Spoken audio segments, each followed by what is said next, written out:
আমরা আজকে আলোচনা করব বাংলা ব্যাকরণের বিসর্গ সন্ধি।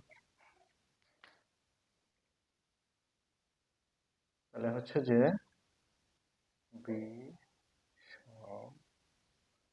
বিসর্গ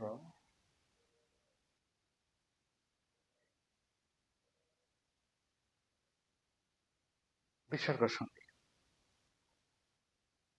বিসর্গের সাথে স্বরে এবং ব্যঞ্জনে যে সন্ধি হয় তাকে বিসর্গ সন্ধি বলা হয়।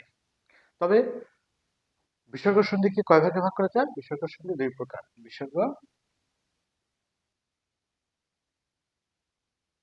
বিসর্গ সন্ধি দুই প্রকার। একটা হচ্ছে যে রম জাত, আর একটা হচ্ছে যে সব জাত। প্রথমত এই রজাত এবং স্বজাত দুই ভাবে ভাগ করা যায়। তাহলে একটা রজাত একটা স্বজাত। তারপর আবার বিসর্গ সন্ধি দুই ভাবে সাধিত হয়। দেখো, সাধিত হয় দুই ভাবে। বিসর্গ সন্ধি সাধিত হয়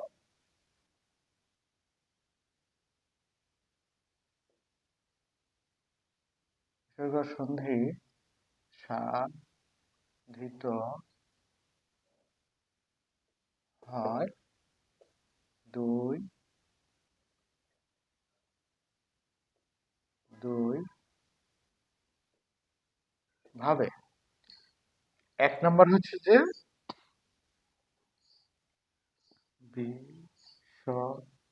বিসর্গ প্লাস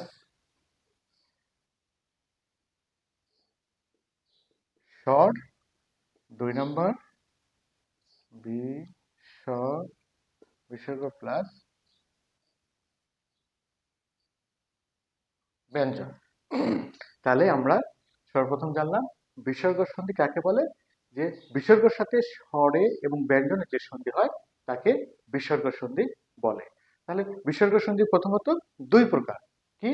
এক হচ্ছে যে রজাত বিসর্গ, আর দুই হচ্ছে যে স্বজাত বিসর্গ।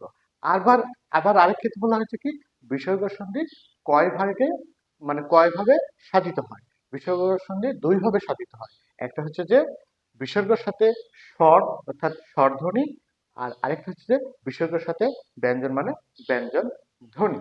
তাহলে আমরা এখন এই যে রজাত স্বজাত এগুলো থেকে আমরা বিসর্গটা আসলে কিভাবে আমরা বিসর্গ সন্ধিটা বের করব। বিসর্গ সন্ধিটার সহজ ভাবে বের করার একটা নিয়ম আছে। দেখো, তাহলে র এবং স বলছি। র বলতে র ও রেপ। র দিয়ে দেখো আমরা ব্যবহার করব। আর স, তালবস্য, মূর্ধন্য ষ, দন্তস্ব, এগুলো জায়গায় থাকলে আমরা বিসর্গ ব্যবহার করব। আমরা একটা র দিয়ে আমরা দেখো একটা সর্বপ্রথম ব্যবহার করি।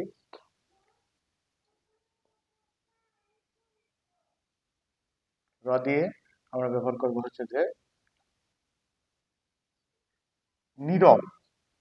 নি র ব। তাহলে হবে কি নীরব। আমরা হচ্ছে যে এটা লিখবো হচ্ছে র আছে, তাহলে র আমরা হাঁটায় দেবো। নি দিয়ে বিসর্গ যোগ র, নীরব। তাহলে আবার রেপ দিয়ে আশীর্বাদ।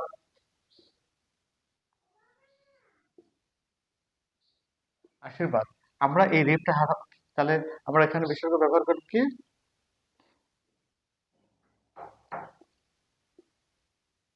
আশি যোগ বিসর্গ যোগ বাদ, আশীর্বাদ। তাহলে বুঝা গেছে বিসর্গ সন্ধি